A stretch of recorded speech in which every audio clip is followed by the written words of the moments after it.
I just bought a dress yesterday. I decided I look very mum-like today, so I thought it would be appropriate to do a little video based on, you know, the kind of mum that I know that I'm going to be when I'm older.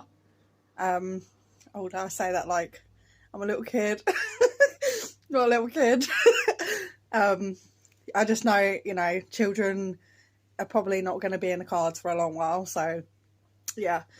So today's video, I'm going to let you into my life a little bit deeper, because I'm going to show you how I keep a balance in my life and keep things simplistic, and you're going to get to see a side of my like super organisation skills that I'm very well known for. This video has been inspired by a new friend of mine called Jen Iris.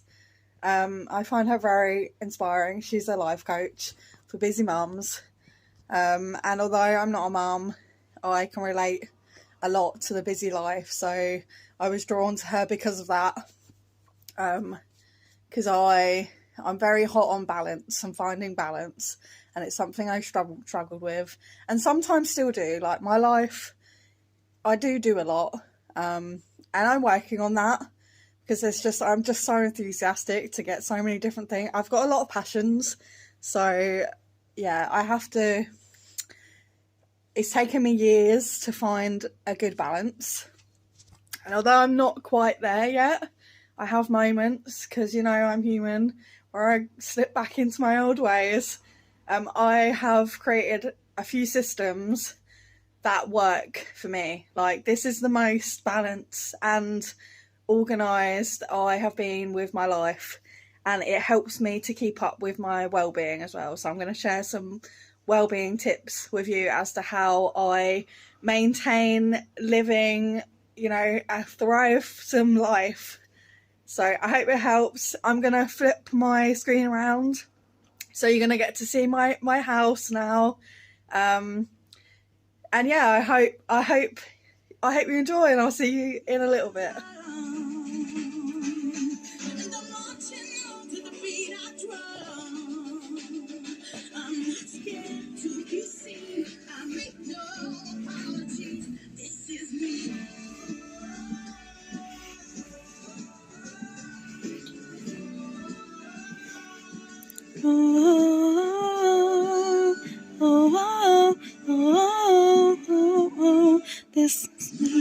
We shall begin here. So basically, this is my well-being chart.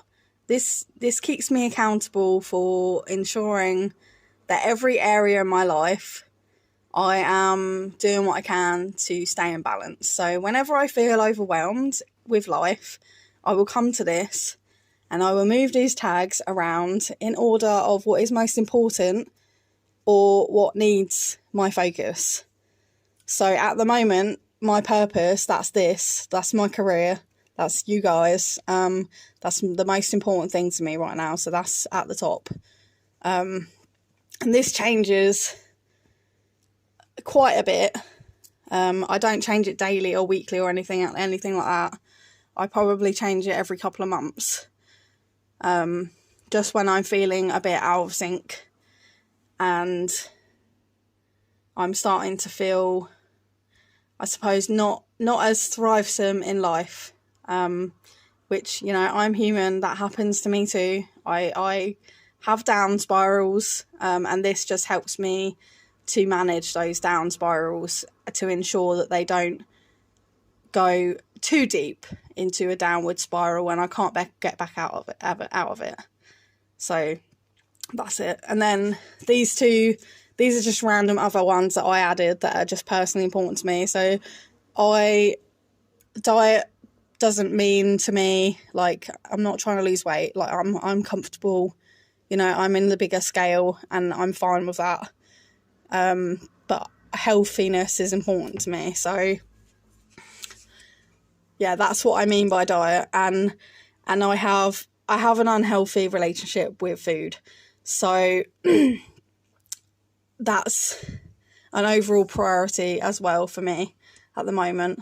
And then obviously activism is there too, because I am vegan, for those of you who don't know. So I do vegan activism, not to the extreme, don't want to scare you all off. Like, I'm a very mild activist person. I'm kind of just, my form of activism is guidance, basically. So if you want to know, I'm here to support you, and I'm here to help you and to guide you into the right directions.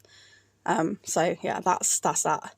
I apologise as well. My camera, for some reason, does this weird thing where it just blurs and loses focus for no reason. It's just a fault with my phone, and it's not the most important thing in the world, so I just leave it. Moving on. So this is what I like to call my mum system. This calendar is designed for families, and obviously I don't have a family yet, so I'm my family. And as I said, I've lived a very busy life.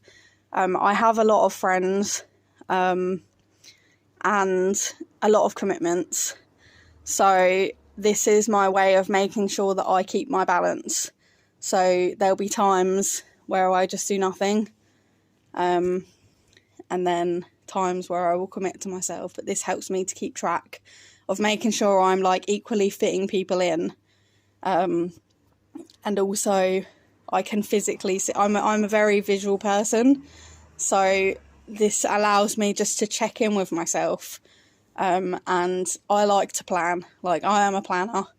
So, you know, the more in advance I can plan things, then the better for me. But I also try and stay spontaneous and flexible. So this just allows me to do it. So for those of you who are interested, like, this is my typical day. Like, through lockdown, it might help you just as a reminder. So how I survive. So I'm still working, so I have work. I'm working either at work or from home. So when I'm at home, I study. So study is an important thing for me at the moment, and it's something I'm trying to do every day, regardless of whether I have to or not, because it's just part of my purpose at the moment. And then I have to ensure as well, like, I used to split these. So I used to do like sometimes 3 things in the morning, and then sometimes 3 things in the afternoon, and sometimes 3. And as you can see, like, that doesn't happen anymore. But this is how bad I used to be. It's a shame I don't have a before and after to show you, actually, but you can use your imagination. And then I'll either, I'll meet friends. Obviously I'm not actually physically meeting friends, so I'm just writing the name just so I know that that's who I've spoken to. And then I'm, the other random commitment. So I host events sometimes, or I will attend random events online. And I've been doing a lot of webinars as well. And of course, this month I've had a cheeky takeaway twice. But yeah, and I've just started yoga as well, people. That's something I never thought I would do.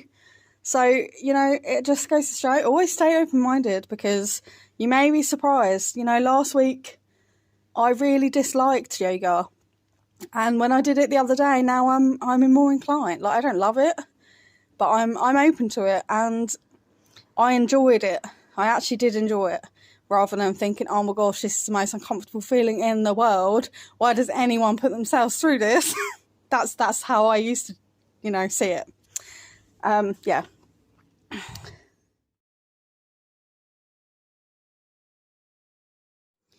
And then, so this, I realised it says reward chart. So when I first got this, I actually used it as a reward chart, because I was trying to kick myself up the butt to do stuff. But it didn't actually work for me. Like, having a reward doesn't work for me. Because rewards to me are just kind of like, it's a luxury. Like, I'm not motivated by rewards. Like, I definitely have this kind of like persona of, I'm doing things because I want to or have to, like, and I'm just going to do them regardless, So these top 2 lines are the things that are important to me. They're part of my balance, which I've just showed you over the other side of my room. So I have in mine at the moment, I'm working a lot on trying to get in touch more with my inner child and my playful side, because over the last few years where I've been so intensely doing my self-development with psychology and that kind of stuff, and focusing on turning the negatives to the positives, I kind of lost that side of me for a little while, like, because I just became really strict with stuff. Banter was out of the question for me, and I'm only now just starting to realise that it's okay to have a little bit of banter. Just it has to be like everything else, it has to be a balance. So yeah, so that's mine. So create. So I'll do anything creative, like I might make something or bake or do an art project, stuff like that, or write. And then obviously laugh/joy is there, because I am the kind of person that everybody has. I'm very well known for having like laughing fits. And as I said, like through my development process, it just kind of stopped because everything else became more important. And I'm at that place now where I can finally find that balance between laughter and other things, because things just got very serious. Which leads me to, I'm just going to make a sidetrack here. So these things here, along here, they are, I'll move a bit closer so you can actually what I say. These are things that bring me joy, basically. And then YouTube, that's me videoing these videos, because I was doing this very sporadically before, and I realised actually I need to make more effort, because I want to connect with you guys and I want to help people. And I can do that by sharing my knowledge.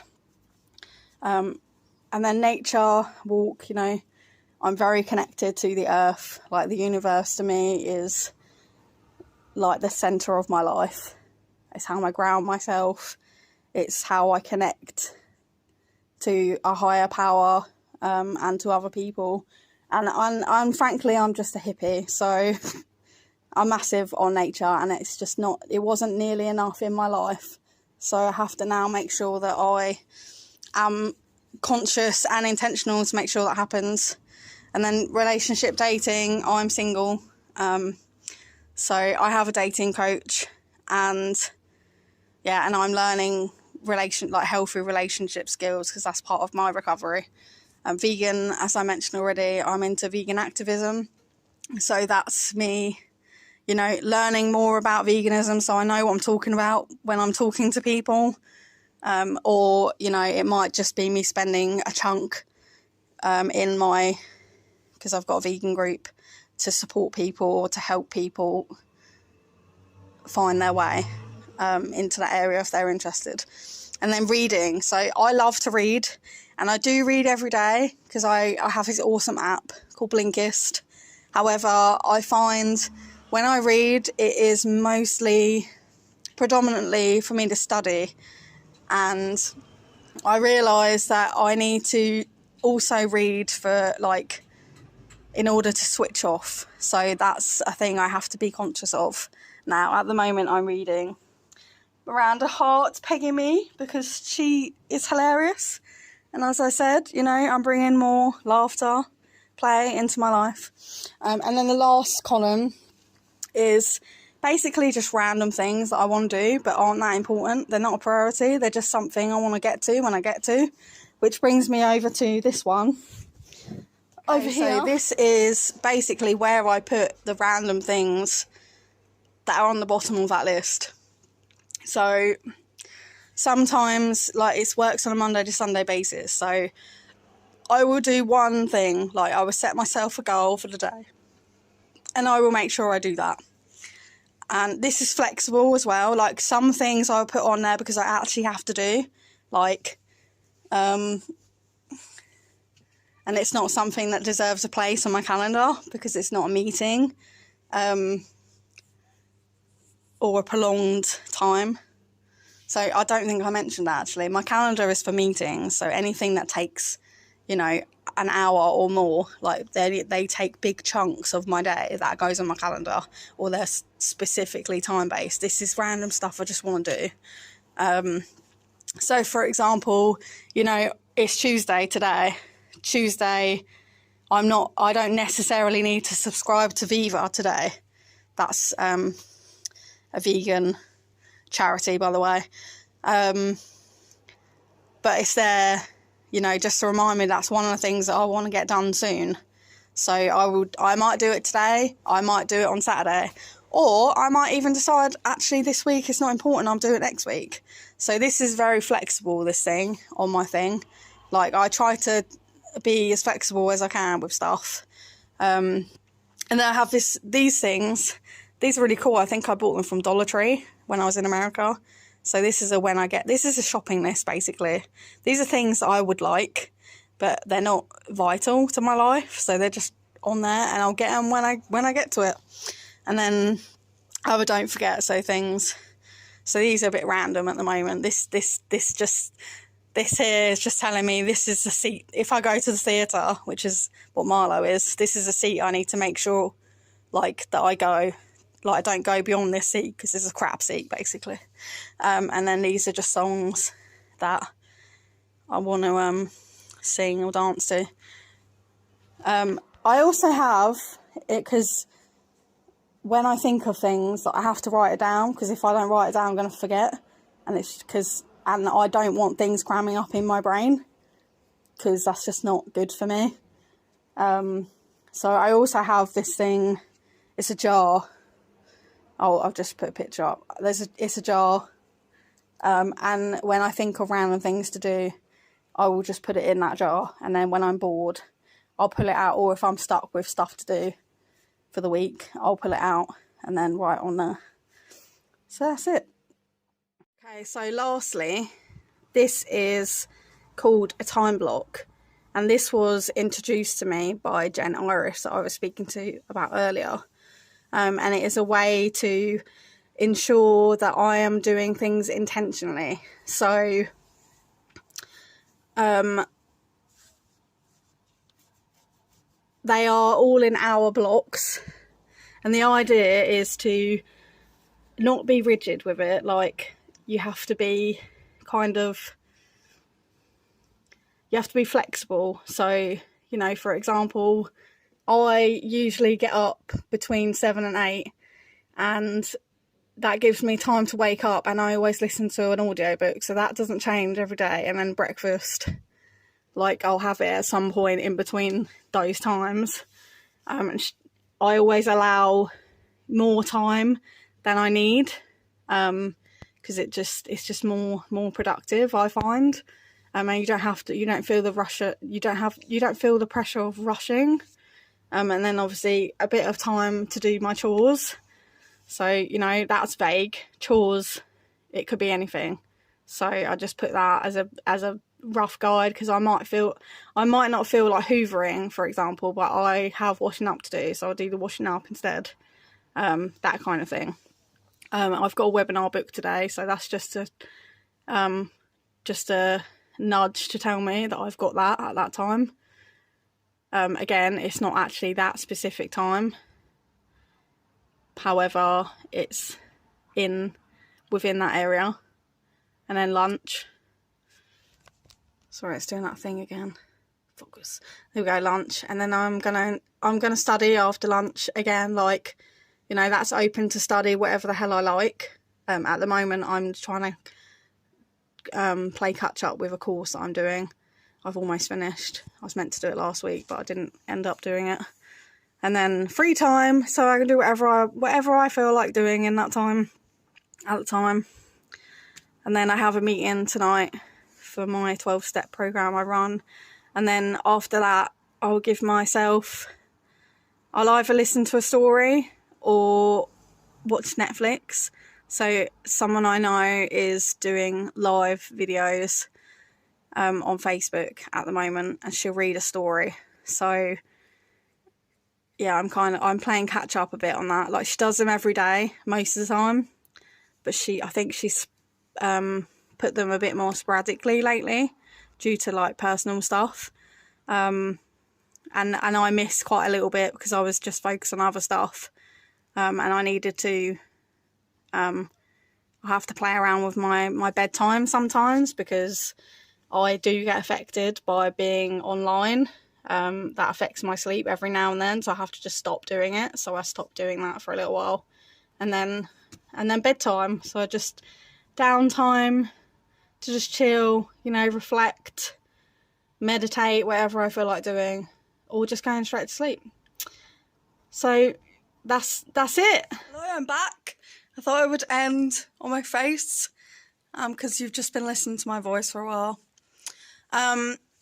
So I now invite you to pick one of those strategies that I've just shown you and start implementing them into your life. Like whatever, this will be an experiment. So have fun playing and figuring out what works best for you. You know, you might choose just one. You might choose a couple. You might decide, I'm going to try them all. It's entirely up to you. My job is to, you know, help you figure out what works best for you. And, you know, not everybody's the same. So what works for me might not work for you. So I just invite you to just have a play.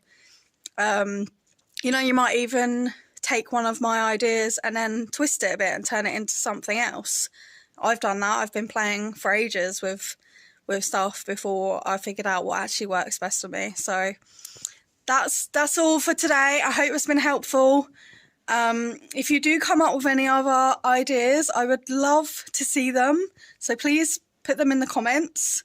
And yeah, I'll see you guys soon. Much love.